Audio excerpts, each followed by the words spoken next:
श्रीगुरुभ्यो नमः। हरि ओम। श्रीमहागणाधिपतये नमः। श्रीमहासरस्वत्यै नमः। गुरुभ्यो नमः। हरि ओम। आदित्याय च सोमाय मंगलाय बुधाय च गुरुशुक्रशनिभ्यश्च राहवे केतवे नमः। शुक्लांबरधरं विष्णुं शशिवर्णं चतुर्भुजं प्रसन्नवदनं ध्यायेत् सर्वविघ्नोपशान्तये। 2025 సంవత్సరం మే నెల 3వ రాశి మిథున రాశి ఫలితాలు చెప్పుకున్నాం. ఈ మిథున రాశి కూడా చాలా బాగా ఉన్నది. ఎందుకంటే అతిచార మీద గురువు వృషభ రాశిలో ఉండవలసినటువంటి గురువు ముందుకు మిథున రాశిలోకి వస్తున్నాడు. అయితే ఒక రకంగా చెప్పాలంటే గురువు శుభగ్రహం ఈ మిథున రాశిలో రావడం కూడా చాలా విశేషం.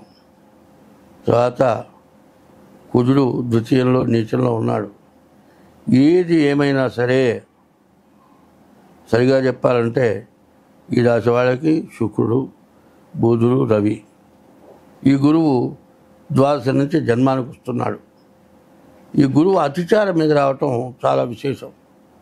ఆయన ముందుకు రావటం వల్ల మంచి ఫలితం వస్తుంది. ఎట్లా వస్తుంది? దుర్మార్గుడి ఇంటికి మనం పోతేనేమో వాడికి బలం ఎక్కువగా ఉంటుంది.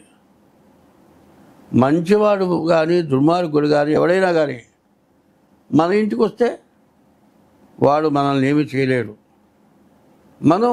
మనకు వాడు మేలే చేసి వెళ్తాడు. నీ మీద మంచి బుద్ధి కలిగి వస్తాడు. కాబట్టి ఈ మిథున రాశి వాళ్ళకి చాలా మంచి రోజులు వచ్చినాయి. దశమంలో శని, దశమంలో శుక్రుడు, దశమంలో బుధుడు, ఏకాదశంలో రవి సూర్యుడు. ఈ సూర్యుడు ప్రభావవంతమైనటువంటి వాడు. అందులో ఈ సంవత్సరానికి రాజుగా ఉన్నటువంటి సూర్యుడు ఈ మిథున రాశికి ఏకాదశంలో ఉండటం చాలా విశేషం. ఈ నెల చాలా మంచి రోజులు, చాలా మేలు చేసేటువంటి రోజులు. ఎప్పుడు కూడా ఒకటే మనం గుర్తుపెట్టుకోవాలి, అదే ఒళ్ళు దగ్గర పెట్టుకొని నడవరా అంటారు. ఏదైనా పడబోయినప్పుడు, దెబ్బ తగిలినప్పుడు ఎన్నిసార్లు చెబుతారా, ఎగరవాకరా, చిన్నగా నడవరా. ఒక్కోడు నీ పిల్లతనంలో నేల మీద నడిచేవాడిని కాదు, ఎగిరేవాడిని. ఎగిరిన కొద్దీ దెబ్బలు ఎందుకు అట్లా ఎగురుతావు అంటూ ఉంటారు. ఎగరటం అంటే వయసు వచ్చిన తర్వాత కూడా ఏదో ఆ ఎగరినట్టే చేస్తూ ఉంటారు. ఒక్కొక్క పనులు దండగా మారి పనులు చేసుకొని విపరీతమైన నష్టపడి మంచి రోజులు వచ్చినటువంటి ఆదాయం మొత్తం తీసుకెళ్ళి ఆ చేసిన దండగా మారి పనికి ఎంత తీర్చినా తీరక, తినటానికి తిండి దొరక్క ఇట్లా అవస్థలు పడేవాళ్ళు చాలామంది ఉన్నారు. కాబట్టి ఈ టైము చాలా మంచిది. కాబట్టి ఎగిరే పనులు చేయబాకండి, నిలబడి పని చేయాలి. మరి నిలబడి నీళ్ళు తాగటం మంచిదిట, పరిగెత్తుతూ నీళ్ళు తాగటం మంచిదా కాదు. బాగా దాహమైనప్పుడు కింద కూర్చొని కాదు, నిలబడైనా మంచిది తాగుతాం. అట్లా అంటే మంచి పని చేయటం చాలా మంచిది. ఈ రాశి వారికి చాలా మేలు జరగాల్సిన సమయం బాగా ఆసన్నమైంది. ఈ మిథున రాశికి ఎటువంటి సమస్యలు లేకుండా ఉంటారు. కుజుడు మాత్రం నీచపడటం చేత రకరకాల వ్యాధులు రావటానికి అవకాశం ఉంటుంది. ఆ వ్యాధి కానీ చాలా చిన్న వ్యాధే, కానీ మాత్రం చాలా ఇబ్బంది పెడుతుంది. చిన్న పావునైనా పెద్ద కర్రతో కొట్టరా అని చెప్పింది. పావు చిన్నదే కానీ బలంగా ఉంటుంది. చూడండి, సన్నటి మనిషి ఉన్నాడు అనుకోండి, లావాటి వాళ్ళని నలుగురు కొడతాడు. నాలాంటి లావాడిని లావంటి వాడు అనుకుంటాడు, నేను బలం గలవాడిని అనుకుంటాడు. వీడు మొత్తం తిరిగేటప్పటికి వాడు తొంతాడు వెళ్ళిపోతాడు. అట్లాగే చిన్న పావుని పెద్ద కర్రతో కొట్టాలంటే చిన్న పావు తొందరగా తప్పించుకుంటుంది. కాబట్టి దూరం నుంచే దాన్ని దెబ్బ కొట్టాలి. అట్లా ఈ మిథున రాశి వాళ్ళు జాగ్రత్తగా ఉండాలి. అంటే మిగతా గ్రహాలతో ప్రతి వ్యక్తితో కూడా జాగ్రత్తగా ఉండటం చాలా అవసరం. కానీ ఇది చెబుతూ ఉన్నది రాశి ఫలం ఒక్కటే. ఈ రాశి ఫలాన్ని గురించి మనం ఏం ఆలోచించాలి? రాశి గోచారం రాశి అంటారు, గ్రహచారం లగ్నం అంటారు, ఈ గ్రహచారం ఈ రాశి అంటారు. ఈ గ్రహచార రీత్యా మిథున రాశి ఫలితం 25 వంతులే ఉంటుంది. పుట్టిన జన్మ లగ్నం, పుట్టిన తారీఖు, నెల, సంవత్సరం, ఆ టైమును బట్టి లగ్నం వస్తుంది. ఆ లగ్న రీత్యా 75 వంతులు జరుగుతుంది. కాబట్టి ఈ సంవత్సరాలు 24 నుంచి 27 వరకు కూడా స్థిమితమైన సంవత్సరాలు మాత్రం కావు. మరి ఇటువంటి సంవత్సరాల్లో అందరూ కూడా జాగ్రత్తగా ఉండాలి. ఒక్క దెబ్బ తగిలితే మాత్రం మనం తట్టుకోలేము. అప్పటిదాకా తిరుగుతూ ఉంటాడు మనిషి దారిలో. హరి బల వెంకట్రావు పడ్డాట, కాలు ఇరిగిందిరా, ఆపరేషన్ అయింది, కనీసం సంవత్సరం దాకా మంచం మీద కాలు కింద పెట్టడానికి వీలేదన్నాడు అంటారు. అదే ఇప్పుడు కనపడ్డాడా గంట క్రితం ఆపరేషన్ అయిపోయింది. ఏమిటి గంట క్రితం నడుస్తూ కనపడే, మరి గంట జరిగేటప్పటికల్లా కాలు ఇరిగిపోయి సంవత్సరం పాటు మంచంలో ఉండాల్సి వచ్చింది. ఇటువంటి పనులు జరగడానికి కారణం ఏమిటి? నీకున్న స్థితి ఏమిటి, నీ గ్రహస్థితి ఏమిటి, దాన్ని చూపించుకోవడమే కాదు. ఒక్కోడు ఏం చేస్తాడంటే, మరి లాటరీలు ఇస్తున్నారు, లాటరీ ₹1,00,00,000 వస్తాయిట, 10 కోట్లు వస్తాయిట, మరి 50 కోట్లు, 1,00,000 కోట్లు వస్తాయి. వేసే టికెట్ మాత్రం ₹10. ఇట్లాంటి టికెట్లు 100 కొంటాడు. నేను కొట్లో శుక్రవారం పూజ చేయించేవాడిని. అక్కడ మొత్తం కట్టగట్టే ఆ టికెట్లన్నీ అక్కడ పెడతాడు. స్వామి, ఈ టికెట్లన్నీ నాకే రావాలి, ఈ టికెట్లన్నీ నాకే రావాలి అందరినీ పెడుతుంటా. ఆ పూజ నేను చేసుకుంటూ ఉంటా.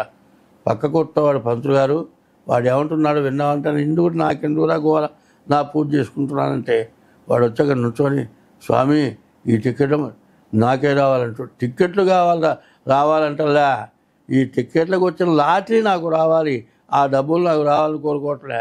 నీవు కోరుకున్నదే నీకు సంప్రాప్తమై మొత్తం పోతుంది, నీకు టిక్కెట్లే మిగులుతాయి. ఎందుకంటే ఒకడు ఈశ్వరుని గురించి తపస్సు చేశాడు. ఎటువంటి తపస్సు చేశాడు? నేను ఎవరి నిత్యం చేయబడితే వాడు భస్మం అయిపోవాలని కోరుకున్నాడు. వాడి పేరు భస్మాసురుడు. ఈశ్వరుడు సరే వరం ఇచ్చాడు. సరే వరం ఇచ్చిన వాడిని వదిలిపెట్టకుండా, ముందు నీ చిత్తని నెత్తిని చేయబెడతాను, నువ్వు భస్మం అవుతావు చూస్తా. వరం ఇచ్చిన వాడిని భస్మం చేయడానికి సిద్ధపడ్డాడు. సరే చివరికి ఏం చేశాడు? విష్ణుమూర్తికి ప్రార్థించాడు. విష్ణుమూర్తి ఏం చేశాడు? మంచి అందమైన స్త్రీగా తయారైనాడు. సరే దాని ఎమ్మడబడ్డాడు. నెత్తిని చేయబెట్టడం పోయింది. నీవు నాకు కావాలి, నువ్వు నన్ను పొందాలంటే నేను డ్యాన్స్ చేసినట్టుగా, నృత్యం చేసినట్టుగా చేయమన్నది. సరే చేతులు అడి తిప్పింది, అడి తిప్పింది, చివరికి నెత్తి మీద చేయబెట్టుకుంది. వాడు కూడా నెత్తి మీద చేయబెట్టుకున్నాడు, భస్మం అయిపోయినాడు. వాడు చెయ్యి ఎవరిని ఎత్తిన పెట్టకుండా తన్నెత్తినే తను చేయబెట్టుకొని భస్మమైనాడు. ఇట్లా లాటరీ టికెట్ కానీ దురాశలకు కానీ పోయి నష్టపడటం జరుగుతుంది. అట్లాంటివి జరగకుండా ఉండాలి అంటే నీకు ఈ టైం మంచిదవునా కాదా? ఇవన్నీ వద్దండి. ఏదో ఒక డబ్బులు రావటం కాదు, నీకు వచ్చిన ప్రతి రూపాయిలో ఒక 5 పైసలు జాగ్రత్త, రాను నీకు మిగులుతాయి. అదే ప్రతి 100 రూపాయల్లో ఒక 5 రూపాయలు 10 రూపాయల టికెట్ కొంటే మొదలు పెడితే ఎన్నిట్లు ఆ టికెట్ మాత్రం కట్టాలి మిగులుతాయి. అన్ని 10 రూపాయలు మిగులుతాయా? మిగలవు. కాబట్టి దురాశకు పోకుండా నీకు వచ్చిన దాంట్లో నువ్వు జాగ్రత్త పడుతూ, పైన మాబోటి వాళ్ళం ఎందుకు చెబుతావు?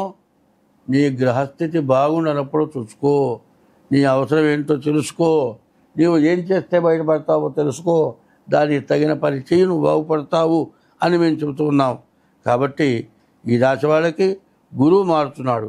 ఏకాదశిలో రవి ఉన్నాడు, శుక్రుడు బుధుడు, మరి శని, శుక్రుడు బుధుడు, ఈ గ్రహాలు, రవి బాగున్నాడు. ఈ 3 గ్రహాలు చాలా బాగున్నాయి. గురువు మే నెల 14 నుంచి జన్మానికి వస్తూ ఉన్నాడు. అన్ని విధాలా మంచి రోజులు బాగా రాబోతూ ఉన్నాయి. కాబట్టి ఈ టైంలోనే మనం జాగ్రత్తగా ఉండాలి. ఇప్పుడు నువ్వు వ్యవసాయం చేసావు, పండించావు, ఒక 100 బస్తాలు వచ్చినాయండి, తలా బస్తా ఇచ్చేసి ఇంటికి వస్తే ఏమవుతుంది? మొదటి 10 రోజులు కూడా తినడానికి చాలదు. అట్లాగే నీ జాగ్రత్త నువ్వు పడాలి అంటే నీ గ్రహాలు ఎట్లా ఉన్నాయి, వాటి దోషాలు ఏమిటి, మంచి ఏమిటి తెలుసుకొని దానికి తగినటువంటి శాంతులు చూసుకోండి. మీ డేట్ ఆఫ్ బర్త్ ద్వారా కావాలంటే చూపించుకోండి, చెబుతాం. మీరు ఏ దోషాలన్నా పోగొడతాం. స్వస్తి.